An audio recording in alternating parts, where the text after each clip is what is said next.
Hello everyone and welcome to your Saturday morning gaming news. My name is Jules Gill, the reigning and defending Capcom arcade champion, and I'm joined by a man who I will always let pop a coin in my slot, Scott Tailford. Hi. Tailford. Waggle your joystick a little bit. That's very rude. Push all your buttons. If we're together, that can mean only one thing. No, it is not time for some news. It is time for some rampant speculation. Because That's the same thing, Jules. It depends on what your news outlets are. But Scott and I we're huge fans of Capcom's arcade past. Hence why I'm carrying this massive and ugly home arcade unit, which is actually very well made. And I will be playing this later on with the boys. And I'm going to put it down because it does actually weigh a ton and it's proved my point. It is rather large. But the point is that Capcom, they've got a lot of lineage, haven't they? They've got a huge back catalogue of games and they're continuing to impress us with new stuff that's coming out. And this December, they are going to be at a Japanese convention to unveil some interesting titles, and Scott has some more information on that. Yeah, so this new anime convention called Jump Festa gets held every year. It's in Japan, and this year Capcom. It's because Resident Evil is one of the titles that might be there. So synonymous with I know. Capcom's going to be at Jump Festa. They basically have 4 games they've confirmed that they're showing off. 2 of them that are confirmed so far are Mega Man, one of the Mega Man collections, and Monster Hunter Iceborne. And then the 3rd slot is assumedly the Resident Evil 3 remake, because that's something that seems like the prime candidate, because it's something that's heavily rumored for next year. Yeah. And then the 4th slot is comes from the leaks in this Japanese magazine, translated by Gamatsu. The 4th slot is the one that we're going to speculate on, because that's the slot where it's something altogether new. Because this is the thing, they've like Capcom, they haven't been shy about releasing new stuff. As you say, this is the new Monster Hunter DLC that's been doing the rounds at the moment. The Mega Man collection, while not being possibly the step forward that most people want, because again, it is another compilation rather than a step forward into a new one. We did have Mega Man 11 was all right. which was perfectly serviceable. But they've also released the Resident Evil Outbreak spin-off. What was it called again? Project Resistance is like maybe something that would fill that 3rd slot again, because at least they've shown a trailer for Resistance and said that it's playable and showed gameplay demos. But the reason that we think that it's not going to be something that we've heard of before, or at least not been speculated, is because of the fact that they've got that line, which is that they're looking to get to revisit long dormant IPs. Yeah, so that came from their financial results earlier in the year, where because Resident Evil 2 did so well and DMC5 did so well, Capcom's head honcho type chap was on Twitter just saying Capcom is back, and it was like yes, they definitely are. And so when you think about, like Jules said, the legacy of titles that they have, they could just throw a logo on screen and confirm something's coming. Well, I mean, it's interesting because I was carrying that big, heavy Capcom home arcade unit, which they kindly sent through for us to play test. The thing is that comes preloaded with 16 games, and they've made a big statement with their pretty outlandish design. They want people to know that Capcom is arcade. Yes. They want people to remember what made it so great. And it's a bit coincidental that they released this around the time that they're saying that they're going to revitalize a lot of old IPs. Yeah. So there's a good question. You can have 16 potential titles on there that could be getting a sort of remake or a remaster or a complete reboot. And one that I would love to see is the Ghosts and Goblins franchise. That's the thing where baby! I don't need more ludicrously hard punch me into the ground levels of difficulty, but I will take it This is if need be. Think about it this way. When they made the Ghosts and Goblins, Super Ghouls and Ghosts, whichever version you got to play, it was a game that punished you for making even the slightest mistakes. But in terms of actual programming, enemy design, and all this crazy love that was poured into it, it's a phenomenal title that still holds up today. Maybe not the first one with the flying pigs in blanket ghosts that sound like a squeaky door when you open them. It's like, But doubling down on that type stuff would be kind of what they go for in terms of the nostalgic play. But the reason that I bring it up, and it was my first pick, was because of the fact that, did you ever play a game series called Maximo? Maximo's what I was thinking of. I was like, there was something that was on the PS2 that got remade, or was on the PS2 initially, with his clothes come off and he's got the little heart-shaped boxers on. And that was, it's the spiritual successor to the Ghosts and Goblins, or Ghouls and Ghosts, or Super Ghouls and whatever franchise. it was really well received, but it didn't sell very well because it wasn't sure how to market itself. It's very hard as well. And it got a sequel as well, which was actually really, really good. So what they could do is either take one of those franchises and apply the sort of 3D aesthetic to it, and it would still work. work because they proved that it was a formula that did work. They just needed a bit more, what's the word I'm looking for, marketing behind it, really. I mean, in the era of like the Soulsian games and Sekiro and stuff, I wouldn't want them to copy that game's formula, but I think that that's eased a mainstream audience into that level of, like hardcore medieval style RPG progression stuff. So like maybe, but I'm just saying as well that Firebrand is the big red flying devil. Kinda? Like he was in the Marvel vs. Capcom games as well. Like honestly, he got his own spin-off games. Like he is a beloved character still within the community. So imagine him in 3D, a big beaky gargoyle. Like I'm gonna swoop and grab you. To be fair, they have so much to pick from, and they have the technology now as well. They have the power. Considering like the RE engine, which I didn't tell you, the RE engine, which I found out the other day, I put this on a podcast, it's not the Resident Evil engine. What? It means reach for the sky. It's the reach for the sky engine. What? Yeah, that's their thing now. Well, it's not now, but the reach for the sky, Jules. Wait, what? Yeah. What? That makes no sense. Just because it's called the RE engine doesn't mean it can't stand for reach for the sky. It definitely does, because RE is the only first two letters of reach for the sky. No, it's Resident Evil. No, it's the reach for the sky. What would you like to see? So yeah, we came up with 3 picks each: Ghosts and Goblins for Jules. I went with I've got some. These are all as awesome as each other, but I'm gonna go first with Dino Crisis because that was one of the. Because considering the amount of love around that series, the fact that there's like a fan campaign to remake it and using the Unreal Engine, there's already some videos out there and some screenshots and stuff. And every time it comes up that Capcom are going back to an old school IP, it's always Dino Crisis, because right next to Resident Evil across the 90s, for me that has the most nostalgic play, and I think a lot of people know the name, know the fact that it's just Resident Evil with dinosaurs. How hard is that to just put out now? Honestly, it's like the entire series, even the one that went into space, was absolutely fantastic. Oh, not 3. Oh, I like 3.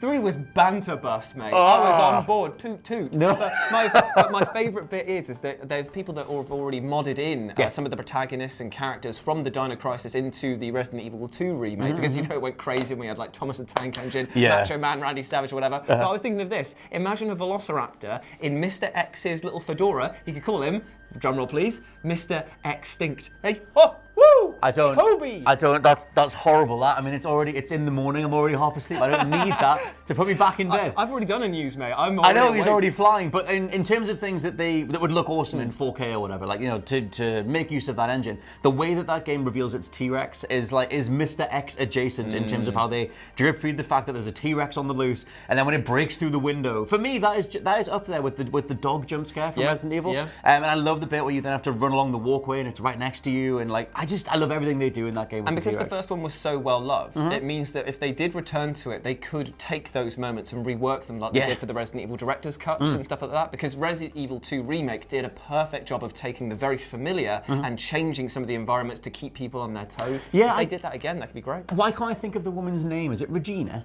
Was it Regina? Regina. Was it Regina? With a lovely little bob cut that she had. Yeah, the red hair. I'm sure she's called Regina. Doesn't matter. But I can't think of her name. Your next one down was Power Stone. Right, okay. Now, this is the thing. I bloody love Power Stone. Like, if I could, I would resurrect the Dreamcast just to get Power Stone 1 and 2 back again. I'm pretty sure they released it on the PSP or a handheld version. But it just didn't have the same sort of feel to it on the smaller screen, in my opinion. But if you've never played it before, what it is it's an arena brawler. It's like Smash Brothers adjacent. Well, this is the thing. Like, people always say it's like Smash Brothers, but in the sense that it does have power-ups and you're scrambling around environments. But it's more of a top-down 3D, almost like isometric style way. And I absolutely adore the style that went into it. It was over the top, and especially in Power Stone 2. And I definitely feel that Smash has proved that there is still a huge market for these competitive multiplayer couch co-op-y versus brawler style things. So why not bring something like that back? Capcom don't have anything like that in the modern age. It makes perfect sense to do something like that. And they've shown as well with the likes of Monster Hunter that they can do party-based massive battles. And if they put that into a small condensed arena with sort of throwing chairs and barrels at each other like you could do in the original, with their crazy character design that they did, it could be absolutely perfect. Like you said, like there's potentially like a port that came to some other console, but the Dreamcast died in like 2004 or whatever. So it's it's way earlier than that. It's been that long since there's been Power Stone. one. The next one down that I had, which is kind of in the similar vein of everything that they did with the Resident Evil engine, is Onimusha. I adore Onimusha. And it's like, you know, they put the Onimusha Warlords remaster out earlier this year. Which was great. I mean, it's just the same game, but smoothed over. But in terms of sales, according to Capcom, it did very well. Which I think was very much them just testing the waters to see if people wanted it. Did do very well. Okay. They said it was off to a good start. Which was a bit weird because of the fact that they released it in a kind of like shadow launch territory. They announced that it was coming out, but I don't remember seeing a single trailer that was popping up around their Not really. Didn't see anything on their Twitter. They just were like, yeah, you can now get it. I think that game should have been the Trilogy HD remaster. Put them in 4K. They should have done the whole thing. Yeah, I mean, you've got like all like I adore Onimusha. It's one of my favorite franchises. But all the stuff in 3 when they brought Jean Reno in with the Frenchman, yeah. And it's like the production only got bigger. The opening cutscene to Onimusha 3 is the best opening cutscene in gaming history. I'll totally put that out there. You are so wrong. I'm not. What do you have instead? Psychic Force. What even is that? Psychic Force in the PlayStation 1. It's a really bad fighting game. I don't know why I did that. But the amazing anime opening is just. Maybe I do know what Psychic Force is. But anyway, Onimusha, though, I think has so much to offer. It'd be weird if they brought it back because I don't know how much they would have to try and stick that old school Resident Evil with blades feel. One of the reasons that I loved it back in the day, I still love it now. I played Warlords and still love it now, but it is very much Resident Evil, tank controls, you know, picking your spots. That's what I really liked about it, though, and I would hope that they wouldn't change that because the way that it played, it was...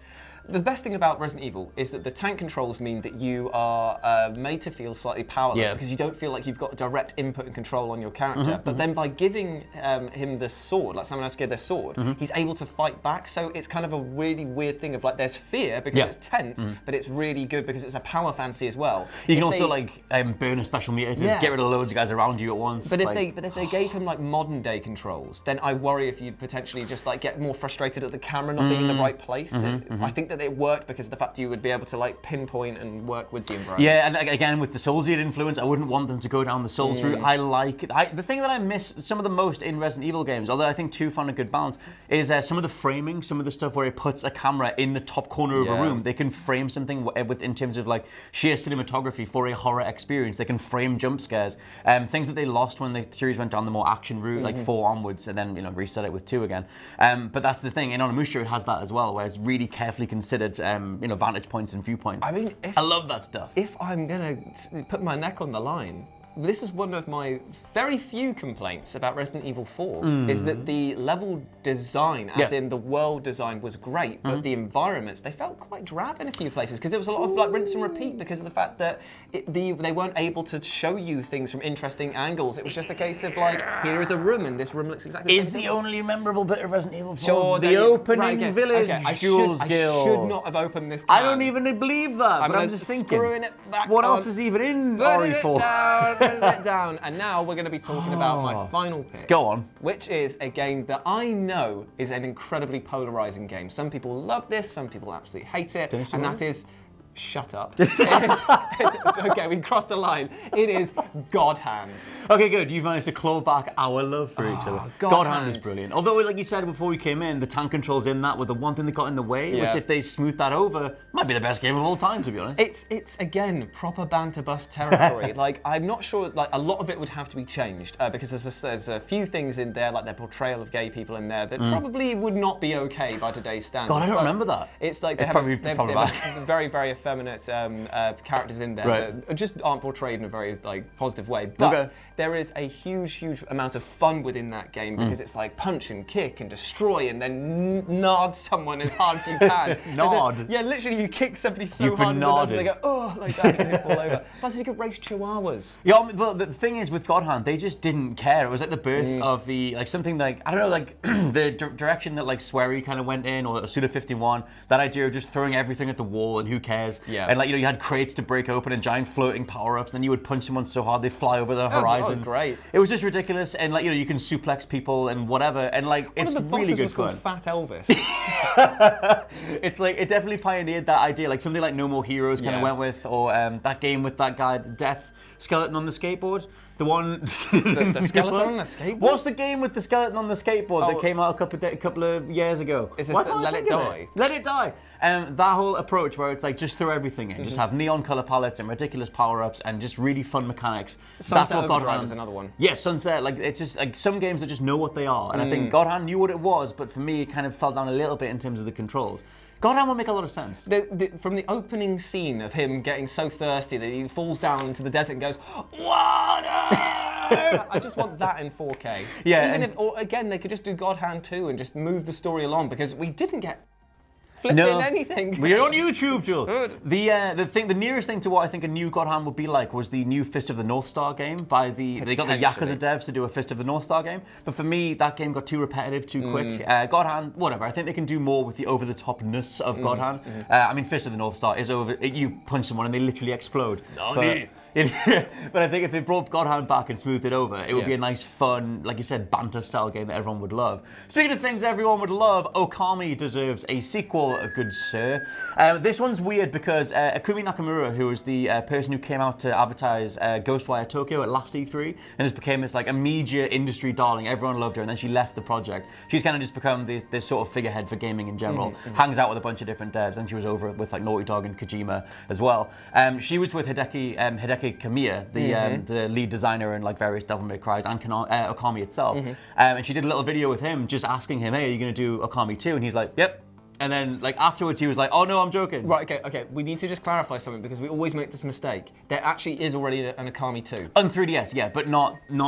I know, but loads of people always point it out to us. Oh, you all know what I mean. The internet is a very sensitive place. It's true. Whatever the next one is, Okami 3. Yes, fine. Okami I would be so Deluxe up for that, because it's like, remake. its graphical style allows it to, it's still one of the most beautiful games that you can see. Oh man, the remaster you can play in like 4K and everything. It's gorgeous. Like, totally check that game out if you haven't already. They wouldn't need to do anything to the graphics to actually just move the thing along. Just give it a new sort of story, and I would be so up for that. Yeah, I would smooth it over. I'd probably sort of like map the motion controls better to, if it was on Switch, like the gyro, whatever. I would do something with the motion controls to make it so that you were elegantly painting brush strokes. I'm just saying. Better than you were before. I'm just saying VR. You could do it in VR, I guess. They could do a whole VR title where basically they are just like, whenever you got to that stage of the gameplay, you would suddenly take your paint strokes up and you would actually draw over the enemies. That would just one giant brush stroke. That'd be kind of cool. I think Okami's a weird mix of like Legend of Zelda style progression with all the different abilities and items that you get, and then like nice snappy combat, and like I said, this gorgeous art style, and it kind of has all these sort of allusions to old school Japanese mythology. It's easily one of the best games of all time. And I think, what are you want? I was just thinking, do I question that? Do I think that it's one of the best games of all time? But it's one of. Yeah, I was about to say. say. It's not in the top 5. No, but I was just like, I actually just instantly agreed with you, because I was like, yeah, it is actually really, really well made. The power of Saturday morning news coming together. But yeah, I think something like Okami would be a good shout, but if they want the big bucks, I think it's Dino Crisis. Oh yeah. I think because it is ludicrous that we don't have more dinosaur games. Where the hell are they? Like, considering how massive Jurassic World is, and those new movies are terrible, but they still sell incredibly well. The box office receipts are ludicrous. Turok was in like 2006, and what have we got? Ark? We got Ark. And that's it. I love it because they were just kind of like, oh, no. Dinosaurs are so overplayed. Let's do zombies. Zombies are definitely the way. More zombies. Like, if Project Resistance was resisting against velociraptors and T-Rexes, I'd be infinitely more involved. But yeah, bring Dino Crisis on already. There we go. So obviously Capcom's going ahead in it's got a little panel thing at December, and it's going to be announcing potentially one new title. And those are our picks here. What would you choose? What would you like to see either remade or given the good old reboot in the face? Let us know down below in the comment section below. But before you go, hope you have a fantastic day, whatever you are getting up to, and a fantastic weekend overall. If you'd like to follow me, you can do so at RetroJ0 over on Twitter, and you can follow Scott at /LP89. You are damn right you can. Anyway, speak to you soon. Bye.